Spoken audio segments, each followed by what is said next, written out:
do apóstolo Paulo aos Coríntios, primeira carta de Paulo aos Coríntios. Vamos à nossa mega sala de escola dominical, né?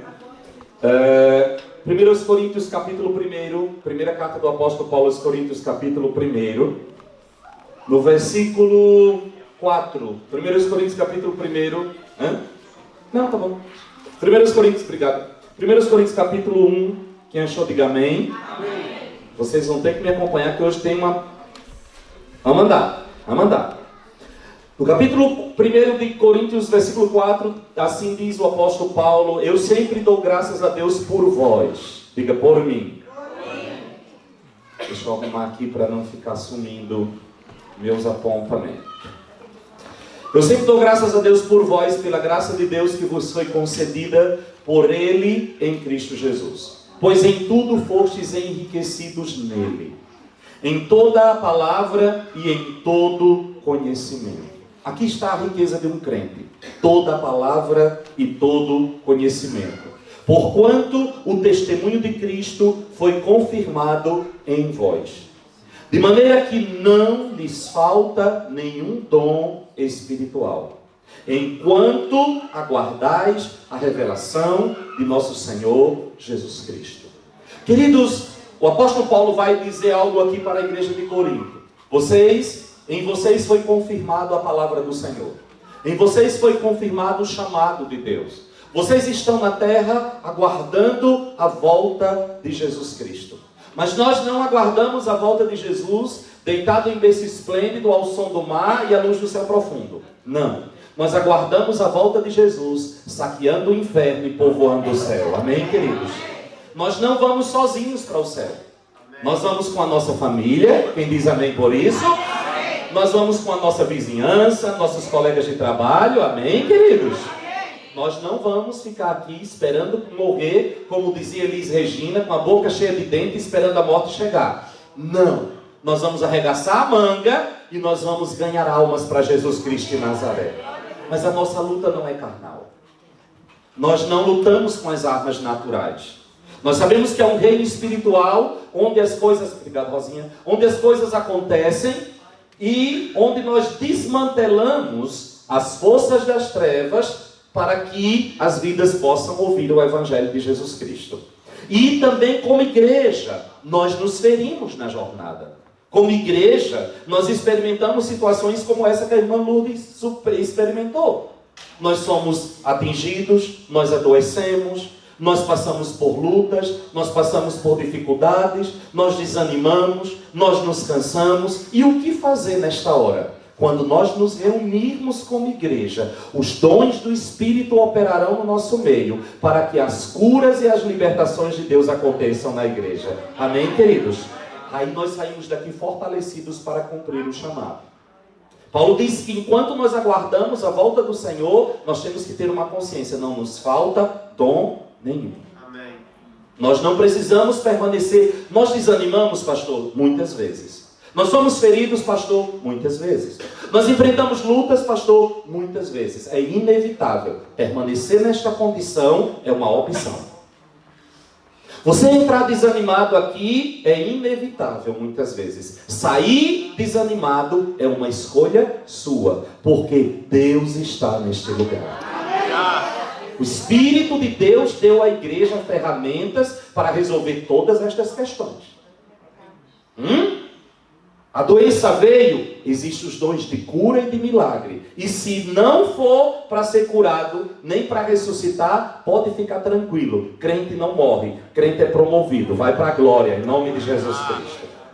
1 Coríntios capítulo 12 agora. Uma vez que nós já sabemos que os dons estão na igreja, como usá-los? E é isso que nós estamos aprendendo sobre o Espírito Santo e começando a entender como usar. Como usar? Não adianta você ter uma metralhadora se você não sabe atirar. Não adianta na minha terra diz que uma faca na mão de um defunto é uma vela.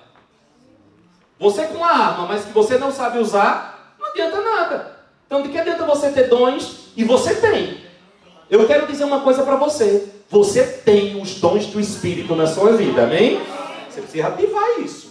Mas você tem. Você vai descobrindo passo a passo que você tem. Você pode ser usado. Todos podeis profetizar. Aí Paulo chega no capítulo 12 e ele vai dizer agora, a respeito dos dons espirituais, eu não quero, irmãos, que tenhais desconhecimento, que sejais ignorantes, em outra versão. Sabeis que quando vocês eram pagãos, de uma maneira ou de outra, vocês foram fortemente atraídos pelos ídolos mudos, mas o nosso Deus não é um ídolo mudo. Nós não servimos a um poste, nós servimos a um Deus que mora em nós e que opera através de nós. Aí ele diz, portanto eu vos afirmo, e ele vai falar algumas coisas. No versículo 4 ele diz, existem diferentes tipos de dons. Eu estou só relembrando a vocês os textos, porque nós já passamos por aqui, mas o Espírito é o mesmo. Versículo 5 ele diz que existem várias formas de ministérios, mas o Senhor é o mesmo. Então quem tem um ministério não julga o ministério do outro, nenhum é melhor do que o outro. Todos são úteis para a edificação do corpo de Cristo. Ninguém é mais importante, porque tudo vem do mesmo Espírito. Aí, versículo 6, ele diz, e há diversas maneiras de atuação. Deus pode ter te chamado para você atuar em uma área que outro não foi chamado. Não tente copiar ninguém. Não tente imitar ninguém. Você não é um eco, você é uma voz. Então, e não diminua o outro porque não atua no campo em que você atua. Porque não faz do jeito que você faz. Deus não mandou ele fazer aquilo. Eu serei responsável por apresentar diante de Deus o resultado do trabalho que Ele me mandou fazer. Eu não sou responsável por apresentar a Deus o que Ele não me mandou fazer. Nem toda necessidade é um sinal de que Deus está me mandando fazer. Deus não trabalha com necessidades. Deus trabalha com planos. Deus trabalha com propósito. Amém, irmãos? Amém. Nós temos que tomar muito cuidado com isso. Nós vemos isso muitas vezes, às vezes eu fico olhando os irmãozinhos, né? Deus coloca no coração dele um peso para fazer um trabalho social, vamos assim dizer. E ele acha que toda a igreja tem que agora parar tudo para ir fazer trabalho social. Vá você. Deus mandou você, não mandou a mim. Deus mandou ensinar. Eu tenho que ser o melhor mestre que eu possa ser. Ele não me mandou levar sopa para o pessoal na rua. Ah, mas o povo está morrendo de fome. Por isso que ele mandou você. Amém. Então você não julga o outro. Você faz bem feito o que Deus te mandou fazer. E você para de olhar a grama do outro. Porque existem muitas funções dentro da igreja. E aqui está a beleza do corpo de Cristo. Se a minha mão começar a brigar com o meu pé, porque ela pode segurar o microfone esse tempo todinho, e ele aqui sem segurar nada, o pé não foi feito para isso. Deixe ele segurando o corpo. Lindo. É função dele. Cada um no seu lugar.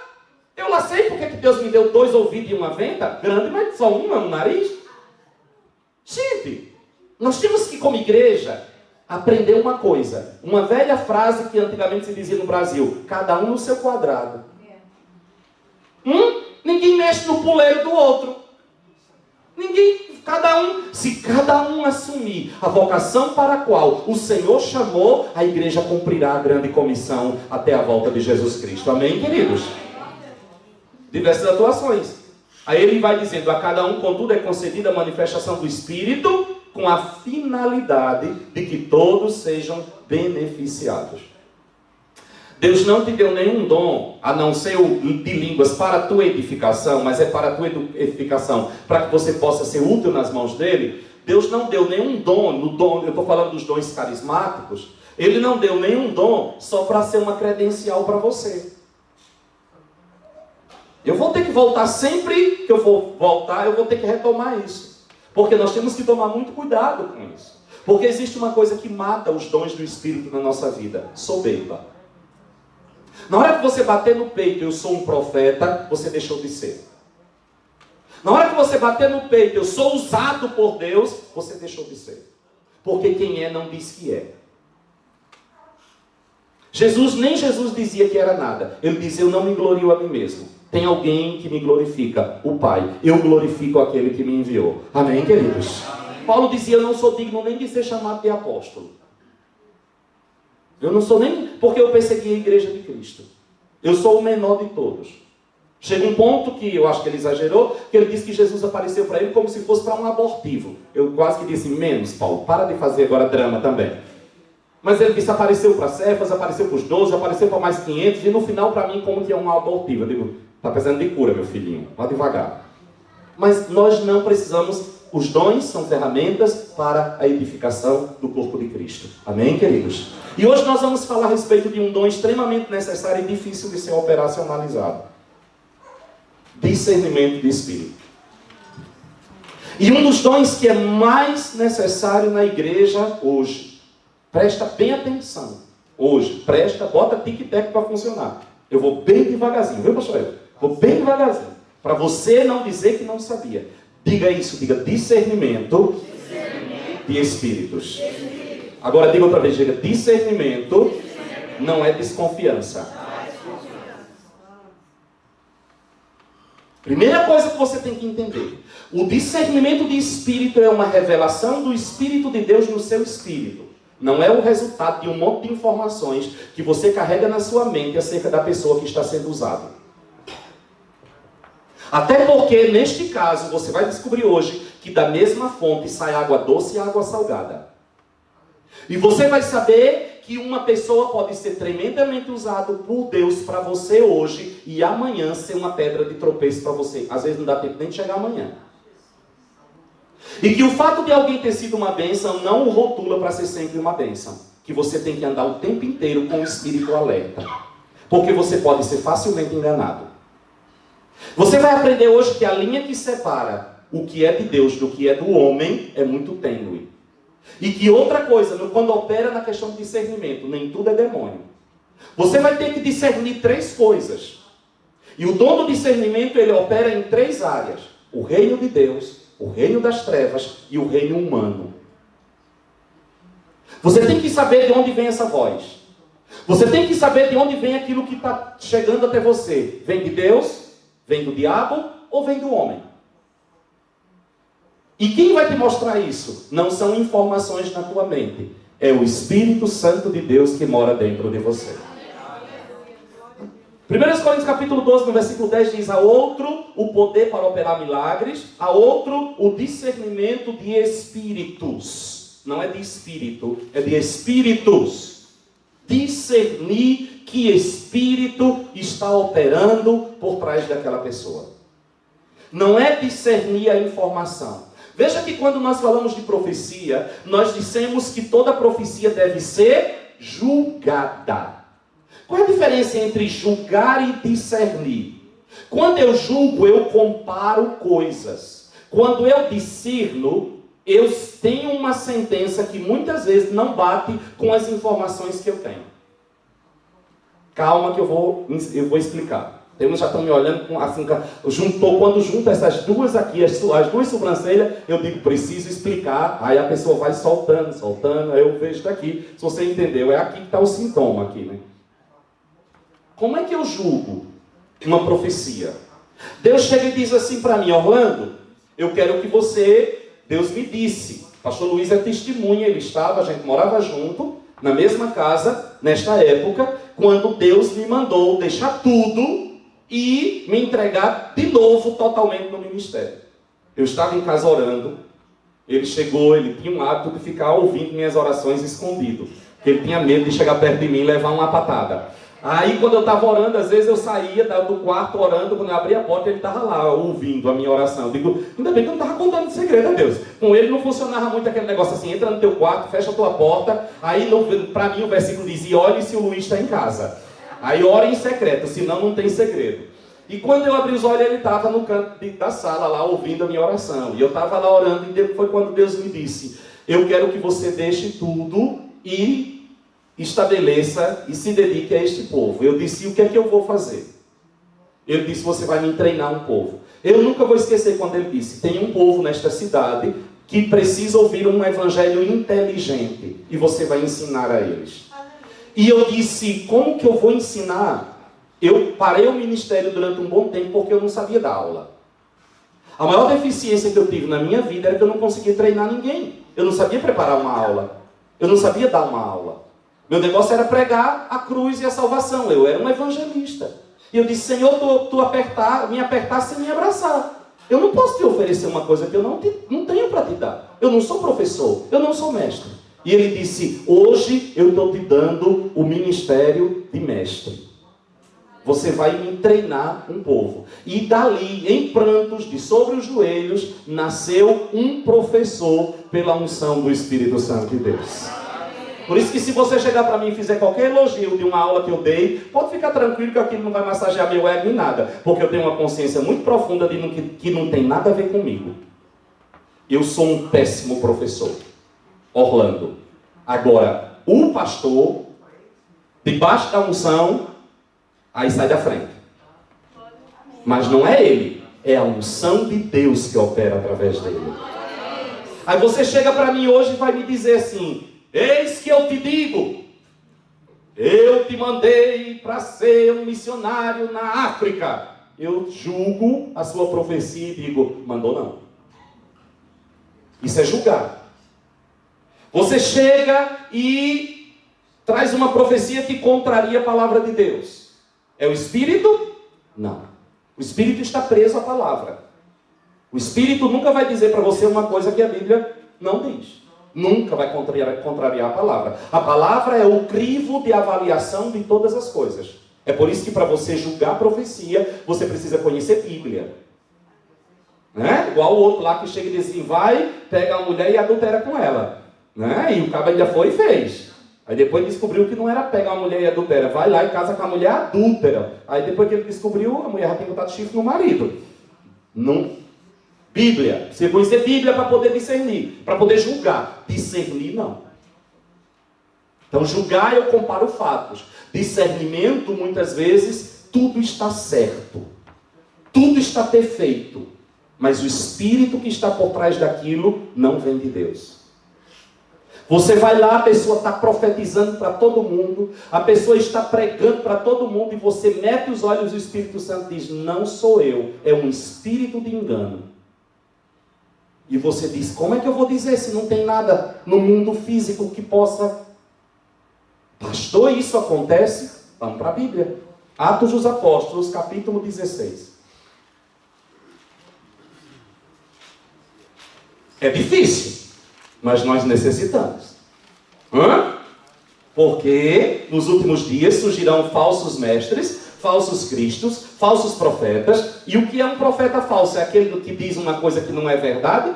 Do ponto de vista humano, não. Ele diz tudo que é verdade. Mas o Espírito que opera por trás dele não vem de Deus. E como é que eu vou saber?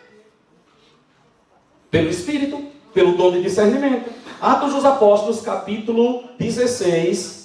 Está aqui o apóstolo Paulo ministrando. Versículo 16. Vou começar do versículo 16. E aconteceu que, indo nós para o lugar de oração, nos saiu ao encontro uma jovem escrava. Isso aqui Lucas foi escrever depois, quando ele foi descobrir quem era a moça. Uma jovem escrava que estava tomada por um espírito que a usava para prognosticar ou adivinhar eventos futuros. Dessa forma, ela arrecadava muito dinheiro para seus senhores por meio de adivinhações. O que é que essa moça fez? Seguindo a Paulo e a nós, vinha essa moça gritando diante de nós. Olha o que é que ela dizia: estes homens são servos do Deus Altíssimo e vos anunciam o caminho da salvação. Tem algo errado aqui? Não, 16:6. Sim, Atos 16, 17. Comecei no 16. Estou lendo. Estes homens são servos do Deus Altíssimo e vos anunciam o caminho da salvação. E aí? Paulo era. Aquela comitiva era de servos do Deus Altíssimo anunciando o caminho da salvação. E agora? E ela insistiu em agir assim, quanto? Por vários dias. Paulo não discerniu na lata. Paulo não chegou e só porque a moça encostou nele, Paulo já disse: é um espírito de adivinhação, sai. Não. Paulo disse: Deus mandou um marketing de graça. Está me promovendo. Paulo ia para o lugar de oração todo dia, a mulher atrás. Estes homens, a mulher conhecida, né? Na frente, né? E a mulher na frente anunciando: hoje vai ter espetáculo, tem sim senhor. Quem lembra dos circos, né? Que tinha antigamente. E ele na frente: estes homens são servos do Deus Altíssimo que vos anuncia o caminho da salvação. Perfeito. Mulher conhecida, todo mundo conhecia, juntou, olha o resultado, maravilhoso, um monte de gente veio para ouvir Paulo. Só que depois de vários dias, o espírito de Paulo começou a se incomodar com aquilo. Mas na mente de Paulo não tinha erro nenhum. Você já teve aquela experiência de que a pessoa vai chegando e tá tudo certo, não tem nada, mas dentro de você sobe um negócio que diz pé atrás. Quem já teve essa experiência aqui? Então você já foi usado em discernimento de espírito e não sabia. Você já teve aquela experiência de alguém entrar na sua vida, é amigo, é carinhoso, é perfeito, é maravilhoso, e dentro de você o Senhor diz assim: não confie, vai lhe trair. E você estrangula o discernimento e insiste no relacionamento e quebra a cara e depois diz: bem que algo me dizia. Quem já teve essa experiência aqui? Você não tinha informação na mente. E nós vivemos escravos dos nossos sentidos naturais. E nos sentidos naturais a pessoa era a melhor pessoa do mundo. Nos sentidos naturais a moça está dizendo a verdade. Serve o Deus Altíssimo, anuncia o caminho da salvação, ainda promove Paulo. Paulo disse: foi Deus que enviou essa profetinha, aleluia. Eu acho que ele deu glória a Deus e aleluia, né? Por esta promoção de graça. E isso durou vários dias. Aí diz a Bíblia: finalmente, Paulo irritou-se com aquela atitude. Olha a irritação no espírito. Aquilo incomodou Paulo. Aquilo deu um faniquito dentro de Paulo. E começou a... tem alguma coisa errada. Olha, Paulo irritou-se e dirigiu-se a quem? É importante isso aqui. Vamos para a Bíblia, gente. Não olhe para mim, não. Olhe para a Bíblia. E dirigiu-se ao Espírito. Guarde isso. Quando Paulo discerniu que existia um demônio ali, Paulo não dirigiu-se à moça. Paulo dirigiu-se ao Espírito. Se a questão é de demônio, não tem problema com a pessoa. Tem problema com quem está por trás da pessoa. Paulo discerniu a origem daquilo. A origem daquilo, mesmo sendo perfeito, tudo teologicamente correto, doutrinariamente correto, existia um espírito de adivinhação ali. E deixa eu dizer um negócio para você. O diabo, agora pode olhar para mim. O diabo conhece mais a sua vida do que você pensa. Não se deixe iludir simplesmente porque alguém chegou e contou tua história toda, de trás para frente, frente para trás, e você já acha que é Deus, como se o diabo também não soubesse de tudo isso. Sinto muito, mas você está fazendo uma avaliação a partir dos seus sentidos naturais. Você precisa entrar num outro reino e ouvir o seu espírito para saber de onde vem isso. Aí Paulo se dirige àquele demônio. E diz a Bíblia, Paulo dirigiu-se ao espírito e o repreendeu, exclamando: ordeno a ti, em nome de Jesus Cristo, retira-te dela. E ele, naquele mesmo instante, saiu. Alguém dá glória a Deus por isso? Há um demônio operando. Não adianta chegar e ter uma conversa com a moça. O problema não é a moça, é o demônio que está por trás. Paulo discerniu a origem. Cão. Tem coisas que chegam para a gente com uma aparência muito bonitinha, mas é o diabo. Massageando o ego de Paulo, facilitando o caminho. Aí você entra num outro reino e opera no discernimento. Pastor, é sempre demônio? Não. Tem coisas que não são demônio. Tem coisas que são informações que você tem na mente. Coisas da sua cabeça. Abra sua Bíblia em Mateus capítulo 16. Vamos lá. Vou livrar a pele de um nosso querido. Um querido aqui, muito querido, de todo cristão. O apóstolo Pedro. Tem muita gente que diz, e até eu muitas vezes, por força de expressão, que o diabo estava em Pedro. Vou mostrar para vocês que não tinha nada de diabo em Pedro. Certo? Mateus capítulo 16, nós vamos ter um episódio muito interessante. Jesus revela que é o Cristo a Pedro. Ele chega em Cesareia de Filipe e ele faz uma pergunta: quem dizem os homens ser o Filho do Homem? E Pedro faz aquela declaração espetacular, né? Tu és o Cristo, o Filho do Deus vivo. E Jesus diz: bem-aventurado és tu, Simão Bar-Jonas, porque não foi a carne nem o sangue que te revelou isso, mas o meu Pai que está no céu. Por isso eu te digo, tu és Pedro, e sobre esta pedra, que sou eu edificarei a minha igreja, e as portas do inferno não prevalecerão contra ela. Aleluia! Pedro recebe uma revelação tremenda de Deus. Só que Pedro tinha uma outra informação na mente. Cuidado quando você mistura a sua doutrina, a nossa teologia, ela é altamente afetada pelo nosso estado emocional, pelas nossas estruturas. Eu estou citando o texto, viu? Mas não precisa procurar agora, não, vocês vão achar. Eu já digo onde é que você acha. Mateus 16. Nossa teologia é afetada pelo nosso estado emocional. Existe uma profecia a respeito do Messias. A profecia do Messias é que o Messias viria, ele restauraria o trono de Davi e o seu reinado não teria fim. Imagina uma pessoa cujo reino não vai ter fim. A primeira coisa que você conclui na sua mente é que o Messias não vai morrer. Se o reino dele não vai ter fim, ele não vai morrer. Uma das marcas do Messias é que ele não iria morrer. É por isso que a Bíblia diz que, para os judeus, a morte de Jesus na cruz é um escândalo. Como é que nós cremos no Messias que morre? E morre de cruz? É por isso que Paulo ressalta tanto. Ele não apenas morreu, mas morreu na morte mais horrenda da sua época. Morte de cruz. Messias não morre. Pedro cresceu aprendendo que o Messias não morre. Aí Pedro acaba de receber uma revelação do céu. Tu és o Messias. Tu és o Cristo de Deus. Aí quando chega no versículo 21... mesmo cenário, mesmo momento, mesma circunstância, diz assim: a partir daquele momento, Jesus começou a explicar aos seus discípulos que era necessário que ele fosse para Jerusalém, sofresse muitas injustiças nas mãos dos anciãos, dos chefes dos sacerdotes e dos escribas, para então ser morto e ressuscitar o terceiro dia. Como morrer? Como assim?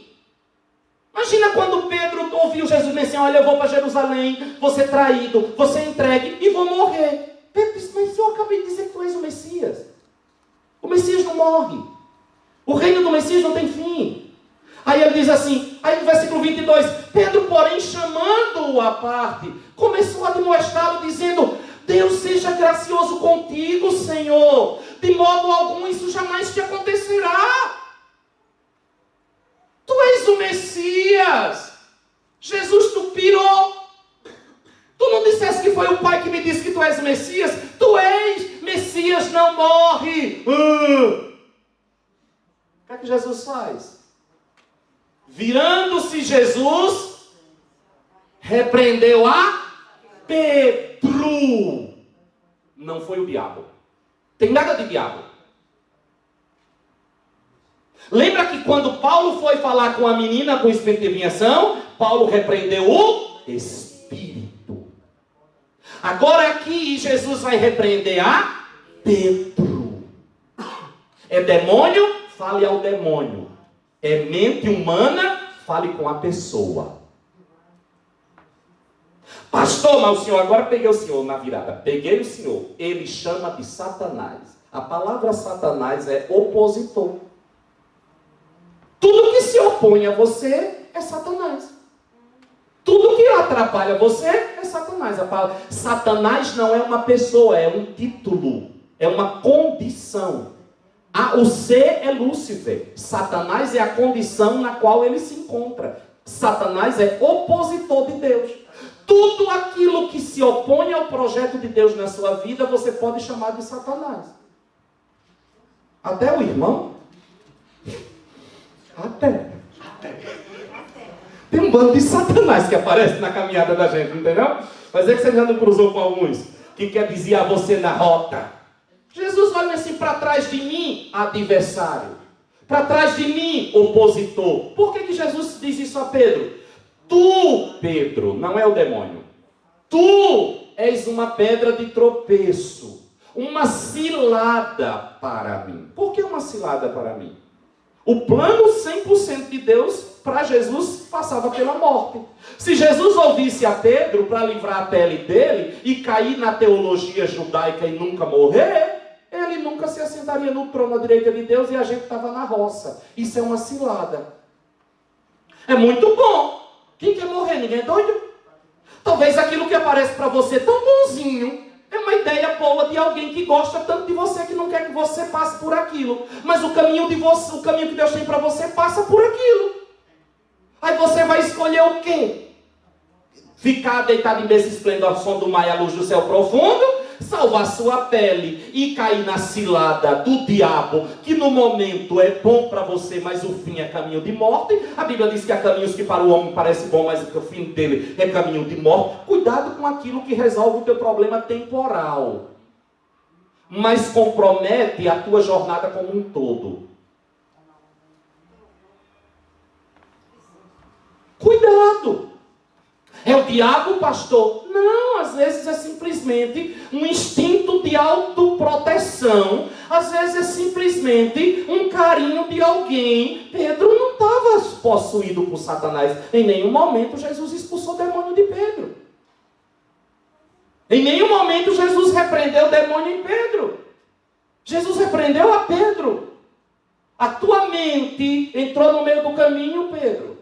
Tu aprendeste que o Messias não morre, tu acabaste de receber uma revelação de que eu sou o Messias, e estás querendo me impedir de ir para a cruz e morrer. Mas isso é uma cilada, Pedro. Se eu for por aí, eu não vou cumprir o plano que Deus tem para a minha vida. Isso se chama discernimento de espírito. Que espírito está operando aqui? O espírito humano.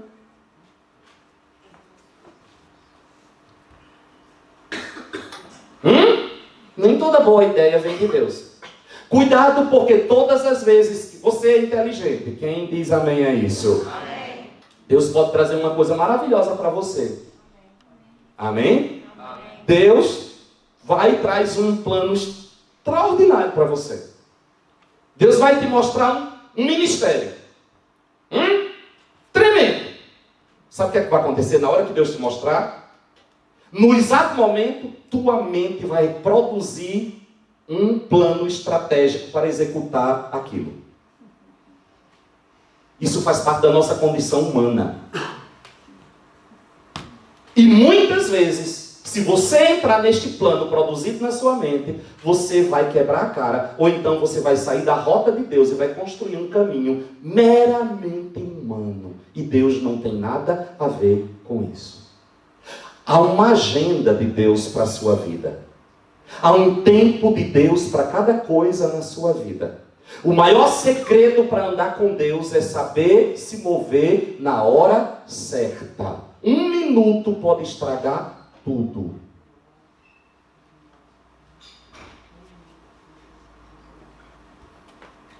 Eu te pergunto, o que Pedro está dizendo para Jesus é bom ou não é bom? Sim ou não, gente? Gente, Pedro estava querendo proteger o mestre, para ele não morrer. Chega eu para vocês e digo aqui, estou indo para Londres e vou morrer quando chegar lá. Vocês não vão pedir para eu ficar, não? Minha gente, pelo amor de Deus, eu esperava um sim coletivo. Teve uns aí que nem... Teve uns que fizeram assim. Pega o primeiro trem. Rapaz, covardia. Você não vai querer de jeito nenhum, né? Eu espero, né? Agora já fiquei em dúvida. Aí, Vera, nem tu, Vera. Você quer que eu fique, né? Aí cabe a mim discernir. Isso é uma vontade humana? Discernir. Discernir que espírito está por trás. Há momento que é demônio, para tentar jogar você contra a vontade. Olha a tentação de Jesus no deserto. Ele discerniu no final. Tem gente que acha que Satanás apareceu de chifre e rabo, um garfo botando fogo pela venta lá no deserto, pegou na mão de Jesus e disse, transforma essa pedra em pão. Né? E Jesus batendo papo com Satanás assim, não vou fazer, quero pão não. Vá, pule, não sei o quê. Gente, Jesus só discerniu que era Satanás no último momento, quando ele pediu adoração. A guerra estava aqui na mente de Jesus. Jesus, com 40 dias sem comer, olha para uma pedra, vê uma broa. O cheiro de pão chega a estar rabinho. Você não sabe o que é fome, não. E dentro dele vem uma voz: tu não és o Filho de Deus? Ordena que essas pedras se transformem em pão. Tu criaste todas as coisas, deu uma palavra e essas pedras vão se transformar em pão. Ele estrangula aquilo. Discerniu que não era a vontade de Deus aquilo. Pula do pináculo do templo, porque, olha usando a Bíblia, Deus dará ordem aos seus anjos para que te sustentem nas tuas mãos, para que não tropecem em nenhuma pedra. Jesus ia começar o ministério dele. Precisava ser recebido. Era a maneira melhor de ser bem aceito em Israel. Imagina quem ia duvidar que ele era o Messias. O cara sobe em cima de um prédio de 50 andares, pula de lá, aparece 2 anjão segurando na mão, e ele desce lá na Quinta Avenida em Nova York, e depois diz: eu sou o Messias. Meu irmão, até eu vou. Mas Jesus diz: não, discerne, diz: não tentarás o Senhor teu Deus. Mas não está usando a Bíblia? Mas neste caso, o uso da Bíblia é tentar a Deus. Irmãos, discernimento é um negócio sério. Porque muitas vezes você vai para a Bíblia, você vai encontrar uma promessa, você vai encontrar uma palavra, mas aplicar aquela palavra naquele momento, teologicamente falando, não tem nenhum problema, mas do ponto de vista do caminho que Deus tem para você, tem.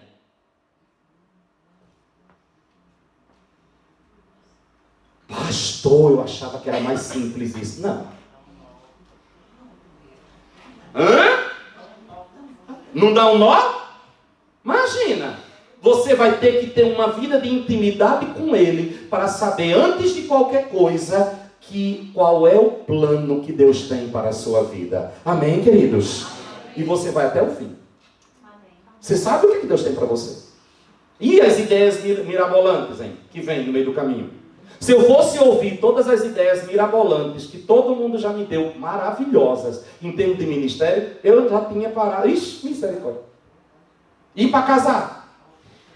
Se eu tivesse casado com tanto de mulher que em nome de Deus chegou dizendo que era de Deus, eu tinha ganho de Salomão faz tempo. Era tanta visão, profecia, revelação, sonho, palavra do céu.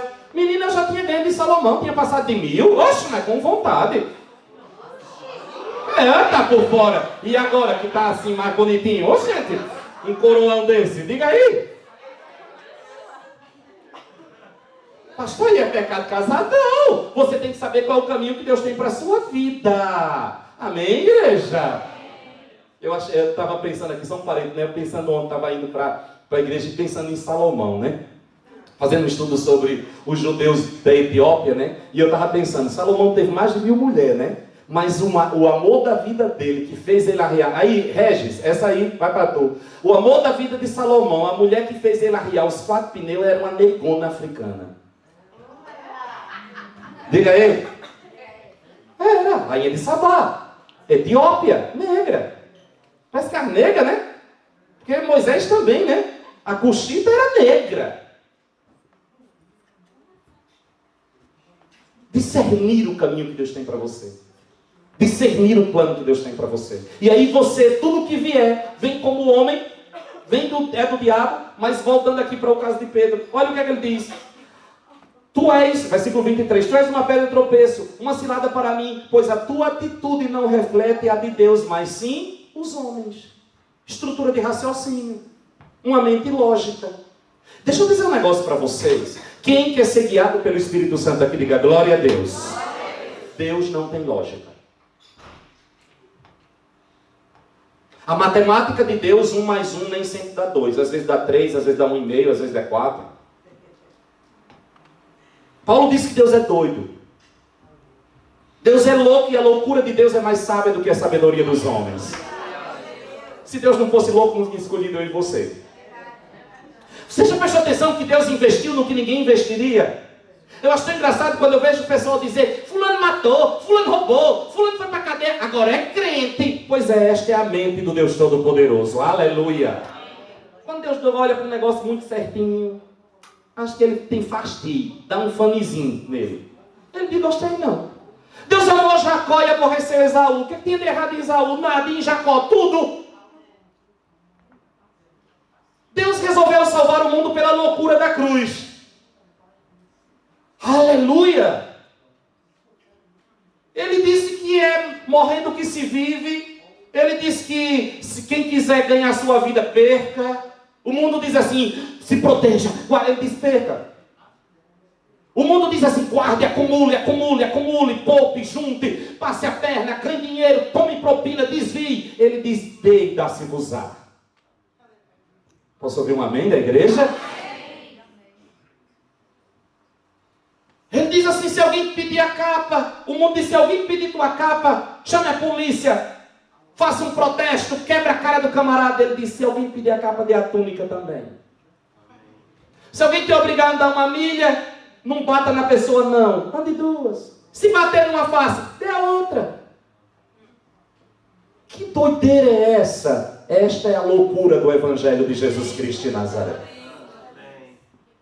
Então, se você quer ser guiado pelo Espírito, não pense que ele vai te levar por um caminhozinho lógico, não. No auge do ministério de Jesus, quando já não tinha mais lugar no meio do deserto para juntar o tanto de gente que ele arrebanhava, ele juntou 12 homens e sumiu do meio da multidão. Qualquer um de nós tinha feito uma cabana maior para juntar mais gente, porque estava crescendo o número de gente. Ele diz não. Aí ele passa a pregar de um jeito que ninguém entende o que ele está pregando. Ele é o maior mestre de todos os tempos. Chega uma hora que ninguém entendia a pregação dele. Pedro chega e diz assim: mestre, por que tu falas assim se ninguém te entende? Ele disse: eu não quero que eles entendam. Como assim? Estou aqui me escoelando para fazer o povo entender. Tu disseste que não queria que o povo entendesse? Ele disse: não. Eu vou deixar só vocês aqui, esses 12 aqui, eu vou explicar tudo, tintim por tintim. Eu vou investir em vocês. Mas, Senhor, qualquer um queria essa multidão. Aí ele diz: mas eu não sou qualquer um. Aleluia. Deus te chamou nessa perspectiva. Amém, queridos? Ser andado com Deus desse jeito. Tudo aquilo que dá certo na vida da outra pessoa, você olha assim: mas fulano fez, deu tudo certo. Mas você não é fábrica de Coca-Cola. Pastor, por que você não faz não sei o que? Olha, eu fiz. Que bom, Deus. Que bom, glória.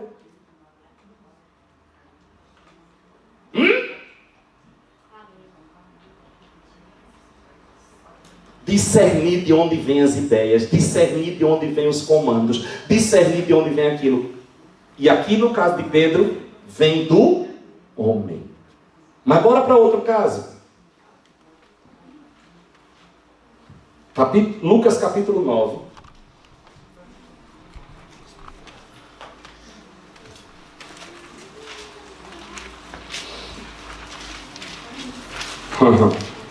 Tem coisas na nossa vida que nada mais são também do que a manifestação, e aqui vem uma coisa perigosa. Cuidado, porque as suas desestruturas de alma podem tirar um texto do seu contexto e gerar um pretexto para uma coisa totalmente errada. E você, para satisfazer a sua alma troncha, você pode encontrar um respaldo na Bíblia para aquela sua atitude, mas de bíblico ela não tem nada. Deixa eu dizer um negócio para você. A chave hermenêutica de interpretação da Bíblia não é você, é Jesus. Você pode fazer, pode dar certo. Você quer ver uma coisa? Pastor, o que é que o senhor acha de um casamento de um crente com um incrédulo? Julgo desigual, está errado. Ah, mas eu conheço uma pessoa que casou e foi muito feliz. Eu conheço centenas que casou e foi uma vida miserável. E outra coisa, a sua experiência pessoal não altera o princípio bíblico. Você pode me trazer milhares de pessoas que deu certo. Não muda a Bíblia. Eu não mudo a Bíblia. A Bíblia muda a minha vida. Pastor, sexo antes do casamento, pecado, prostituição, fornicação. Ah, mas eu não acho que tem nada a ver, porque no Éden não tinha papel, no deserto não tinha papel, no não sei o que não tinha papel. Não estou falando de papel, estou falando de aliança. Deixará o homem em casa pai e mãe, atitude. Unirá a sua mulher, aliança. E aí os dois serão uma só carne, enxerimento. Você pode me trazer os argumentos que for. Não muda a Bíblia. Amém, queridos? Amém. Ah, pastor, mas eu não consigo. Aí vamos orar, dar um banho gelado em você, né? Botar longe, case logo, acelere a data, arranje um emprego, ganhe bem, faça alguma coisa. Paulo disse que é melhor casar do que ficar abrasado. Ele não disse que é melhor encher aí, não. Casar. Não aguenta, casa. Não é assim, não aguenta, tadinho, não aguenta. Vai lá só uma vez, vai casar mesmo. Paulo diz, não. Não aguenta, case. Enquanto não casa, do pescoço para cima. Vem com essa mão cheia de dedo passar em cima da moça, mande esse camarada botar um pneu na sua mão, aí ele passa a mão onde ele quiser. Mas enquanto não, guarda a mão no bolso, meu filho. Amém, igreja? Amém. Aplauda mesmo, porque esse é o princípio de Deus.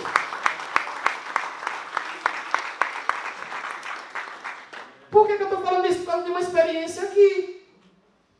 Eu vejo o povo trazer uns princípios, e vocês vão ver aqui como a gente vê isso. Ultimamente nós temos tanto Moisés nos púlpitos e pouco Jesus Cristo, né? O juízo canta nas costas dos outros. Olha uma experiência, Jesus está indo para Jerusalém. Jesus vai passando numa aldeia de samaritanos, e os samaritanos, ao descobrir que Jesus está indo para Jerusalém, não quer dar abrigo para ele. Olha o que vai acontecer. Tiago e João, Lucas capítulo 9. Tiago e João, dois tronchos. Porque principalmente João era troncho. João era tão troncho que Jesus botou um apelido dele. Jesus não gosta muito de apelido, de Bonerge. O que significa Bonerge? Filho do trovão. Será que o bichinho tinha uma personalidade boa? Filho do trovão. O menino era tão estourado que nem parece aquele João que morreu com mais de 100 anos, e quando o povo chamava ele para pregar, apóstolo, pregue, ele dizia, filhinhos, amai-vos uns aos outros. Aprendeu, né, Joãozinho? Mas não começou assim, não. Eu quero lhe dizer uma coisa, há esperança para mim e para você. De tanto andar com Jesus, ele aprendeu a lição. Quando Jesus vai passando pela aldeia dos samaritanos, os samaritanos e os judeus não se davam. Percebe que Jesus é judeu e está indo para Jerusalém, ninguém quis dar abrigo a ele. Menino, Tiago e João subiu a temperatura na defesa do mestre. E aí eles vão para a teologia. Uma alma troncha com um microfone e uma Bíblia na mão é um perigo. Porque você dá nó na Bíblia para justificar as tortuosidades da sua alma. Porque você não quer ser confrontado pela experiência que o Senhor está fazendo você passar. É mais fácil pedir juízo de Deus sobre o ímpio do que amá-lo. É mais fácil pedir o castigo divino sobre ele do que perdoar, orar e jejuar por ele. É mais fácil ou não é? É muito mais fácil você chegar e detonar uma pessoa nas redes sociais, falar mal dela, do que você se fechar em jejum e oração e liberar palavras de bênção sobre a vida daquela pessoa. Mas o que é que essa minha atitude está refletindo? Uma desestrutura emocional. Que espírito está operando por mim? Um espírito troncho. O que me motiva? Ah, pastor, mas o senhor não sabe o que é que fulano fez comigo. A atitude do outro, por pior que seja, não é pretexto para que você haja igualmente a ele. As suas atitudes não podem ser reações movidas por uma emoção ferida, causada por algo que alguém lhe fez. Mas as suas atitudes devem nascer pelos princípios de Deus que governam a sua vida. Não é uma reação, é uma ação. Movida por aquilo que foi construído dentro de você. Porque você só sabe quem é você na hora que você é contrariado. Tem duas palavrinhas igualzinhas no tamanho, mas que provocam reações totalmente diferentes e que revelam muito do nosso caráter. Sim e não.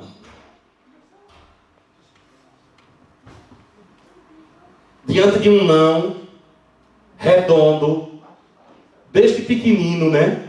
Sobe um leão dentro da gente, e não é o leão da tribo de Judá, não. É o falso leão que vem com tudo. E Deus é querido em nos dar não. Aí nós produzimos um sim, porque é o mesmo tamanho, né? As duas palavras. Aí quebramos a cara. Discernir. O que está por trás desta minha atitude? Vamos aqui ao caso deles dois. Capítulo 9, versículo 53. Contudo o povo daquela... Estou em Lucas 9, 53. Contudo o povo daquela aldeia não o recebeu por notar que ele estava prioritariamente a caminho de Jerusalém. Diante de tal situação, os discípulos Tiago e João propuseram, olha a proposta: Senhor, queres que mandemos descer fogo do céu para que sejam aniquilados? Em outra versão diz assim como fez Elias. Alguém tem na sua Bíblia assim como fez Elias? Onde é que eles foram buscar? Em Elias, na experiência de Elias. Senhor, tu queres que assim como Elias a gente ore? Elias fez, eu posso. Venha fogo do céu e consuma o povo. Só porque não quiser dar abrigo para eles. Não toque no ungido do Senhor. Senão Deus derruba o helicóptero. Cala a boca, macumbeiro. Tem gente que pinta um Deus pior do que Satanás. Esse não é meu Deus. O meu Deus não se alegra com a morte de um ímpio. O meu Deus enviou o seu Filho não para condenar o mundo, mas para que o mundo fosse salvo por ele.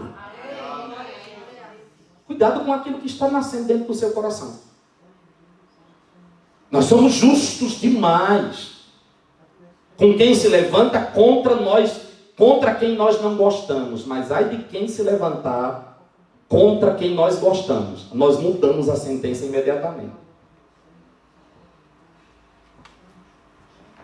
Senhor, Elias mandou vir fogo do céu, derrubou o altar, queimou tudo aquilo. Poxa, o cenário agora está perfeito, o samaritano não quer te receber, fogo do céu e consome todo mundo. Olha o que é que Jesus diz.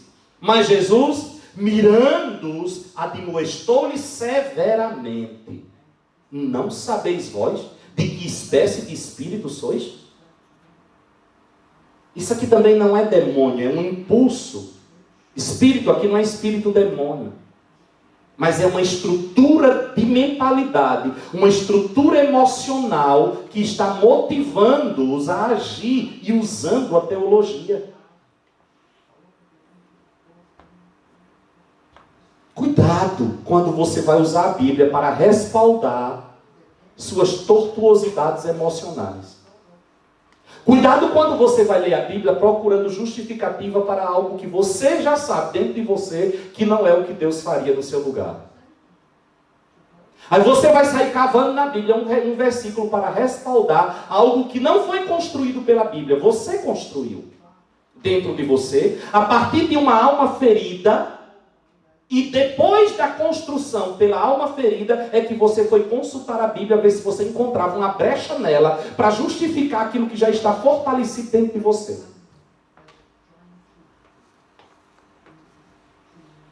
Alguém lhe feriu. Alguém traiu você. Um vulcão entrou dentro de você. A ferida já está instalada.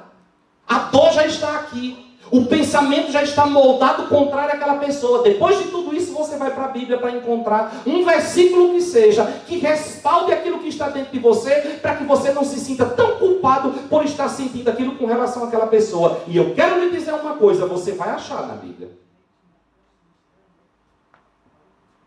Porque se você, com esse espírito, for procurar na Bíblia de que Deus não presta, você vai encontrar. De que Deus é um sanguinário, você vai encontrar. De que esse Deus só quer matar o povo, você vai encontrar. De que Deus não ama ninguém, você vai encontrar. Você vai encontrar na Bíblia até texto que vai dar a você um paliativo de que Satanás é melhor do que o Deus e Pai de nosso Senhor Jesus Cristo. Sim. Sim. Você sabe de onde vem todas as heresias que existem na Terra? Deste livro. Todas as heresias. Por quê? Porque você não lê a Bíblia com os olhos de Jesus de Nazaré, mas você lê a Bíblia com os olhos de uma alma ferida e aprisionada. E a sua alma vai lhe conduzir pelo caminho que ela quer e não pelo que Deus determinou para você. Não se lê a Bíblia com os óculos da dor emocional, se lê a Bíblia com os óculos do Espírito Santo de Deus. E aí, quando eu me deparo com um texto que contraria as minhas emoções, não é o texto. Quem nunca vai lá e a sorte, né? Não gostei. Não, vai, sei quantas vezes, né? Até encontrar um que diga que está tudo bem com você. Senhor, fala comigo. Aí fecha a Bíblia e dá uma rodada e vai. Ai não. 3 vezes. Aí vai. Até que encontra. Quem nunca fez isso? Quem já fez? Levanta a mão. Eu já fiz. Até que encontra um versículo que se encaixa perfeitamente com aquilo que a sua alma está pedindo para ouvir. Não sabeis de que espírito sois. E Deus não alisa a gente? Aí nós construímos um bando de teologia doida. Hã?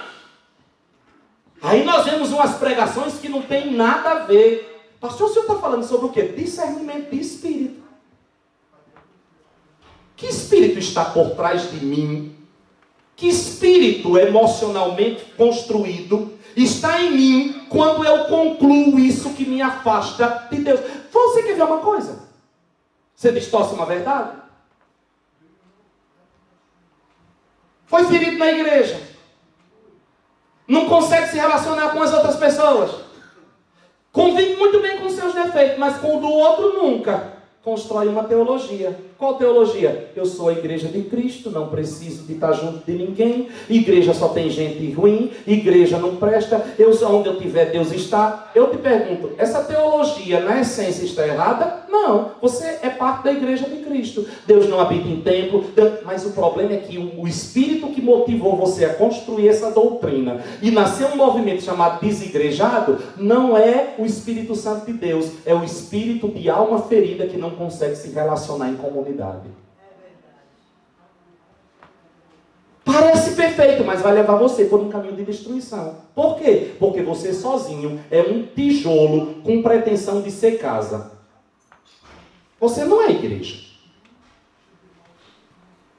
Ah, mas ali eu não gosto, pô, fulano é falso, Beltrano não presta. Vá trazendo os adjetivos que eu vou colocar o seu também. Você faz parte deste grupo adoecido, ferido, desconstruído, arrebentado. E eu quero lhe dizer uma coisa: o que você precisa para ser curado está dentro da igreja de Jesus Cristo de Nazaré.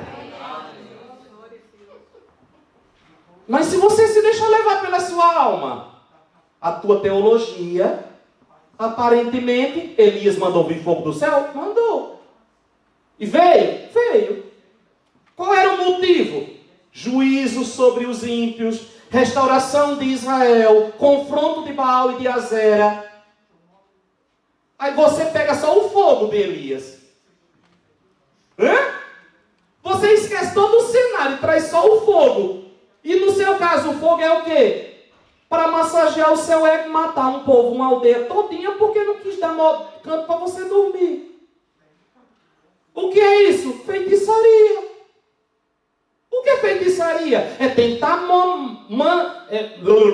tentar manipular o mundo espiritual para satisfazer uma desestrutura emocional minha. Isso é macumba. O que é a obra de Deus? É o reino do Espírito movendo-se através de nós. O Espírito Santo agindo através de nós, cumprindo a vontade do Pai, não a minha. Não é o que eu quero, é o que Ele quer. Eu não oro o que eu quero, é o que Ele quer. Eu não peço pelo que eu quero, é o que Ele quer. Tudo que eu faço visa a glória do nome de Jesus Cristo de Nazaré. E o que é feitiçaria? Quando eu quero usar esses poderes para manipular para aquilo que me apraz. Isso é feitiçaria. E tem muito no meu evangelho.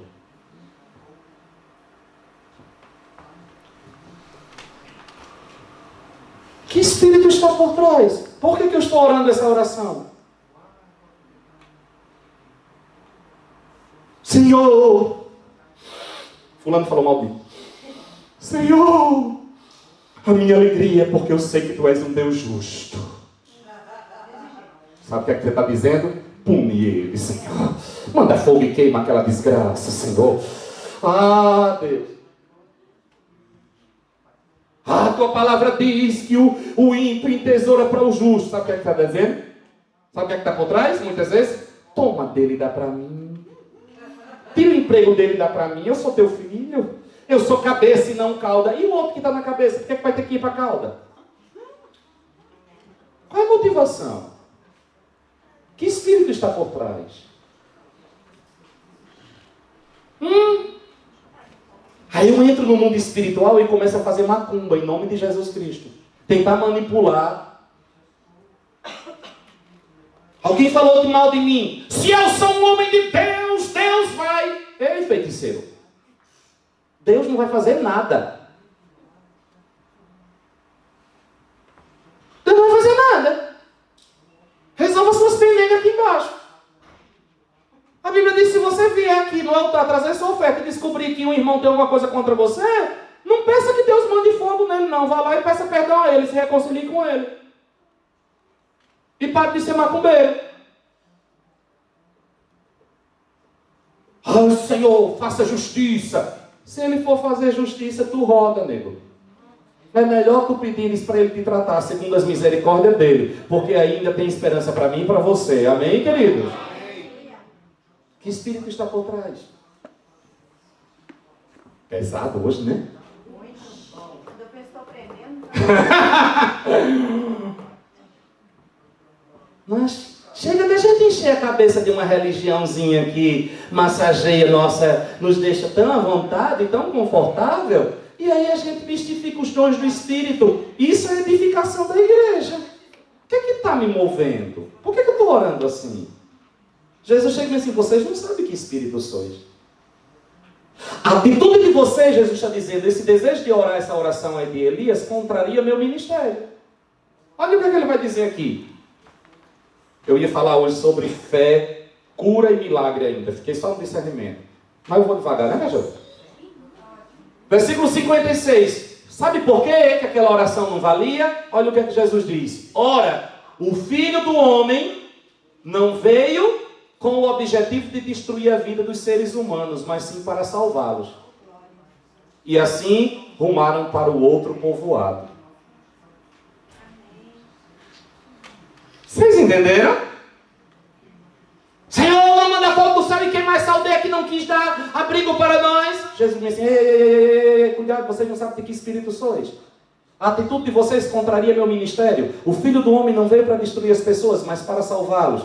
Essa aldeia não deu abrigo, vamos para outra. Lá a gente vai ter abrigo para nós. Aleluia.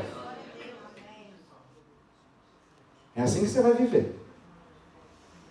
Qual é o chamado da igreja? Buscar e salvar o que se havia perdido. Pregar o amor de Deus. Ai, bandido bom é bandido morto. Aí Deus te manda para um presídio para pregar o evangelho. Com que cara você vai chegar para um preso e dizer que Jesus o ama se você disse que o melhor lugar para ele era morto?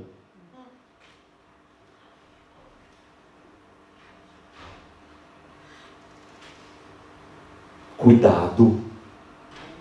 Cuidado, porque se você não tiver cuidado com o espírito que está por trás, você pode comprometer o ministério de Deus na sua vida. Cala a boca. Sonda teu coração primeiro. Perdoe pelo cala a boca, é pesado, né? Chatado. É mais chique. É mais chique.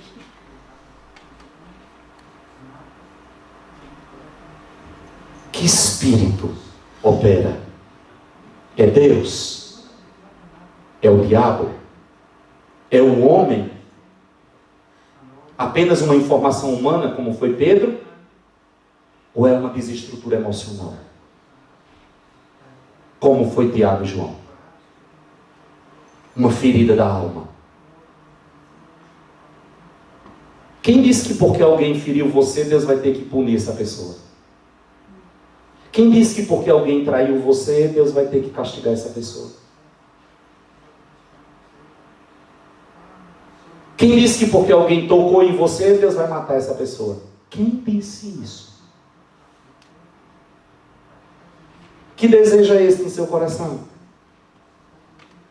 Trate essa ferida. Porque você pode sair da rota.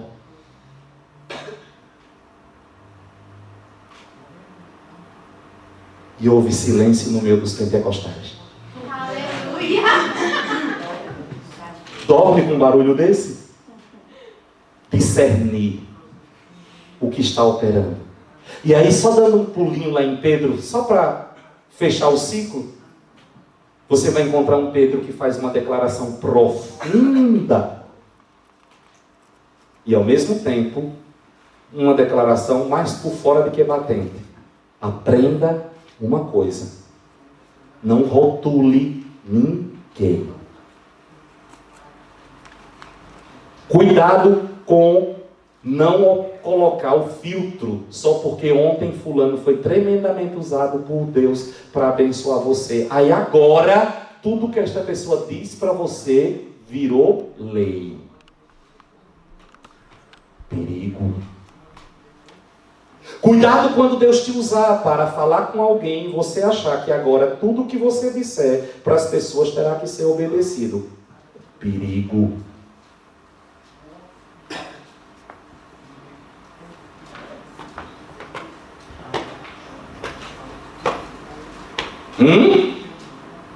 Pastor, Deus nos deu uma coisa gloriosa: discernimento de espírito.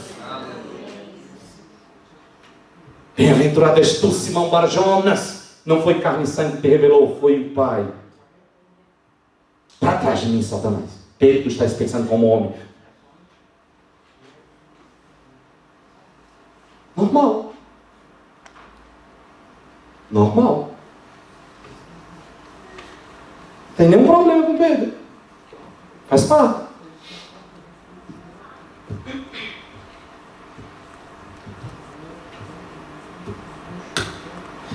E quando é demônio, vai embora.